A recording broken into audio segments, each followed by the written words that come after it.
Bonjour à tous, bienvenue dans la correction de l'activité 1 du chapitre 11 sur la présentation des interactions fondamentales. Tout d'abord, je vous demandais quelle était la portée des interactions gravitationnelles et électrostatiques. Pour ça, il fallait simplement lire le document 1. On vous dit donc à la fin du paragraphe sur la gravitation qu'elle est toujours attractive et de portée infinie. Et sur la première ligne pour l'interaction électrostatique, quant à l'interaction électrostatique, bien que de portée illimitée. Donc portée illimitée, portée infinie. Donc ces deux interactions sont de portée infinie. Ensuite, je vous demandais de schématiser l'interaction électrostatique suivant le même modèle que le document 3 pour l'interaction gravitationnelle. Donc pour l'interaction électrostatique, il faudra séparer deux cas. Si les charges sont de même signe ou de signe opposé. Je vous ai fait apparaître ici la formule pour calculer l'interaction électrostatique et pour représenter l'interaction électrostatique. On la représente par une force, par un vecteur force. Donc là, l'interaction électrostatique exercée par A sur B. Donc c'est la constante de Coulomb fois la charge de A fois la charge de B, divisée par la distance entre les deux au carré. Et cette force aura la même direction que le vecteur unitaire UAB qui est dirigé de A vers B. Donc regardons tout d'abord le schéma pour deux charges A et B qui sont de même signe. Donc on représente les charges ponctuelles, donc simplement par une petite croix A et B. Ensuite on va avoir besoin de la distance entre les deux, donc je rajoute toujours sur mes schémas cette distance, mais ce n'est pas obligatoire. Donc nous on veut représenter le vecteur force interaction électrostatique. Donc si on regarde pour ce vecteur, je vous rappelle trois caractéristiques pour un vecteur. La direction, 4, le point d'application, la direction, le sens et sa norme, sa valeur. Donc ici, on ne s'intéresse pas à sa valeur, mais uniquement à son point d'application, à sa direction et à son sens. Donc le vecteur force, sa direction, c'est celle du vecteur UAB. Donc UAB, c'est le vecteur porté par la droite AB. Donc pour ça, vous commencez par tracer la droite AB. Vous placez sur cette droite n'importe où le vecteur unitaire UAB, mais toujours orienté de A vers B. Le vecteur unitaire UAB, c'est comme les vecteurs I et J que vous utilisez en maths, c'est la même chose. Donc là, on a la direction du vecteur. Ensuite, réfléchissons à son sens. Donc on va commencer par la force exercée par A sur B. Donc déjà, si c'est sur B, ça veut dire que ça s'applique en B. Donc le point d'application de la force exercée par A sur B, c'est en B. Et son sens. Alors, A et B sont de même signe. On vous dit dans le texte que si les deux charges sont de même signe, l'interaction est répulsive. Donc ça veut dire que B va s'écarter de A. Donc B va s'éloigner de A. Donc finalement, ce vecteur force, il va être porté par la droite AB, mais il sera de même sens que UAB, pour bien signifier que B s'éloigne de A.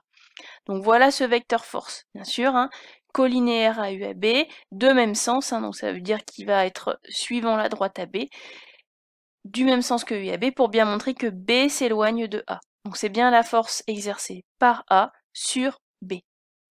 Maintenant, le vecteur force exercé par B sur A. Donc le point d'application, ce sera A. La direction, on sait que c'est celle de la droite AB, celle qui porte le vecteur UAB. Et le sens, bien comme B et A se repoussent, A va avoir tendance à aller vers le haut. Donc le vecteur force exercé par B sur A, il va être de sens opposé à UAB, pour bien montrer que A s'éloigne de B. Donc voilà les deux vecteurs force dans le cas où les deux charges ont le même signe. Les deux charges sont de même signe. Regardons maintenant le cas où A et B sont de signes opposés. Donc je refais le même schéma, mes deux points A et B. Par habitude, je place la distance entre les deux, mais ce n'est pas obligé. Il faut que je trace la droite entre A et B pour avoir la direction du vecteur UAB. Donc voilà la droite, UAB le vecteur directeur. Et on va maintenant donc réfléchir au sens. On va commencer comme tout à l'heure par la force exercée par A sur B. Donc si c'est sur B, ça s'applique au point B. Cette fois-ci, les charges sont de signes opposés. On vous dit dans le doc 1 que cette interaction est attractive si les charges sont de signes contraires. Ou de signes opposés, ça marche. Donc ça veut dire que B va se rapprocher de A. Donc pour cette force, elle va être dans le sens opposé de UAB.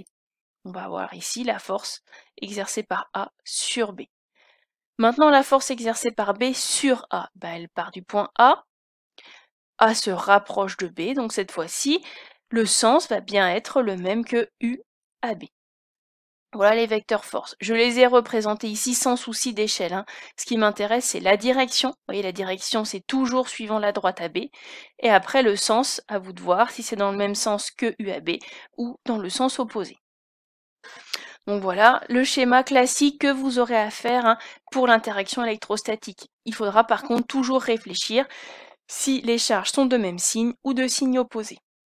Ensuite, je vous demandais d'utiliser les formules pour calculer la valeur des forces, qu'on appelle aussi norme, hein, puisque ce sont des vecteurs. La longueur d'un vecteur en mathématiques, c'est sa norme. Donc pour ça, il fallait utiliser le document 2. On va commencer par la force gravitationnelle. Alors je vous rappelle que la norme d'un vecteur est toujours positive, hein, donc pas de signe moins ici pour les forces gravitationnelles ni pour les forces électrostatiques. Donc la force gravitationnelle, on vous demandait celle exercée par un ion H+, sur un autre ion H+. Donc on a toujours la constante de gravitation fois MA fois MB, donc ici on applique, hein. Ce sont deux ions de masse M, donc ils ont la même masse, et la distance s'appelle D. Donc on applique la formule G fois MA fois MB sur D AB au carré. Donc là, G fois M sur D au carré. On aurait pu mettre fois M au carré, ça marche aussi. Donc pas de signe moins, pas de vecteur, rien du tout, c'est une norme, c'est toujours positive. Vous pouvez faire le calcul. Donc la constante de gravitation, 6,67 fois 10 puissance moins 11 newton mètre carré par kilogramme au carré, fois donc les masses, on vous les donnait en kilogrammes, donc 1,67 10 moins 27 fois 1,67 10 moins 27, vu que ce sont les deux mêmes ions. Et la distance entre les deux, on vous la donnait bien en mètres, 1,0 fois 10 exposant moins 8 mètres, le tout au carré. Donc le piège dans ces formules, c'est d'oublier de convertir éventuellement les grammes en kilogrammes, c'est pas le cas ici, tout était bien donné, et de bien avoir les distances en mètres et pas en kilomètres. Donc pour cette première activité, tout était donné dans les bonnes unités. Attention, vous oubliez souvent le carré, c'est le piège, et bien utiliser la touche fraction de votre calculatrice, ou sinon mettre des parenthèses, hein. Là, vous faites le calcul, on trouve une force de gravitation qui vaut 1,9 fois 10-48 newtons. Passons maintenant à la force électrostatique. Pareil, pour le calcul de la norme, pas besoin de réfléchir si ça s'attire ou ça se repousse, hein, une force est toujours positive. Donc, pour la force électrostatique, dans le document 3, on vous dit que c'est K fois QA fois QB sur DAB au carré. Ici, donc K, la constante de Coulomb, on vous donne la charge des ions qui vaut 1,60 fois 10-19 coulombs, elle s'appelle Q, c'est la même pour les deux, donc c'est pour ça que j'écris Q fois Q, j'aurais pu mettre au carré, ça marchait. Et la distance, elle s'appelle toujours D, et c'est la même, et on n'oublie pas le carré. On fait l'application numérique, donc K, la constante de Coulomb, 9,0 fois 10 puissance 9 newton mètre carré par Coulomb moins 2, fois la charge, ici 1,70 moins 19 fois 1,70 moins 19. La distance, elle ne change pas, donc on n'oublie pas le carré. Et on trouve une force électrostatique de 2,3 fois 10 exposant moins 12 newtons. Juste en petite remarque, on est à l'échelle de l'atome, hein, ou de l'ion, donc on voit bien que la force électrostatique est nettement supérieure à la force gravitationnelle. C'est bien elle qui prédomine à l'échelle atomique, à l'échelle de la molécule, c'est la force électrostatique qui prédomine. C'est ce qu'on vous demandait dans la question 4, expliquer cette différence de prédominance, cette différence d'échelle de prédominance. Donc la force gravitationnelle, elle dépend de la masse des objets, et vous vous doutez bien qu'à l'échelle atomique, les masses sont toutes petites, donc c'est pour ça que c'est pas elle qui prédomine à l'échelle atomique. Pour l'interaction donc non-prédominance, hein, de l'interaction gravitationnelle à l'échelle de la molécule ou de l'atome. Les masses des objets sont trop faibles. Pour l'interaction électrostatique, l'interaction électrostatique, elle ne dépend que de la charge des objets. Et bien sûr, dans l'univers, globalement, les...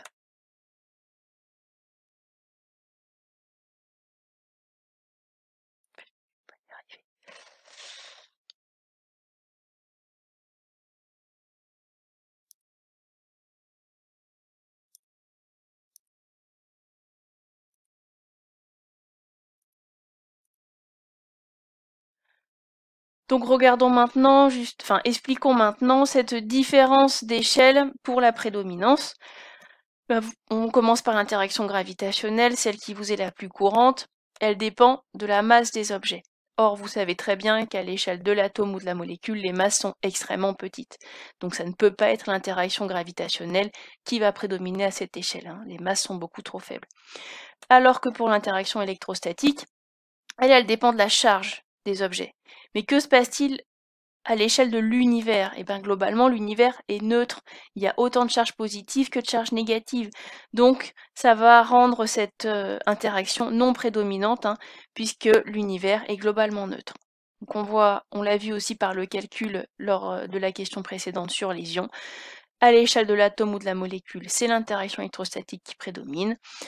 On aurait pu faire le même type de calcul, par exemple pour la force exercée par la Terre et la Lune.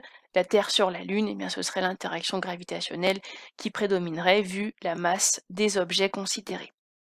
Dernière différence entre ces deux interactions, eh bien, si on regarde les expressions de ces forces, on voit que ce sont des expressions vectorielles, et c'est ça qui va jouer sur la différence.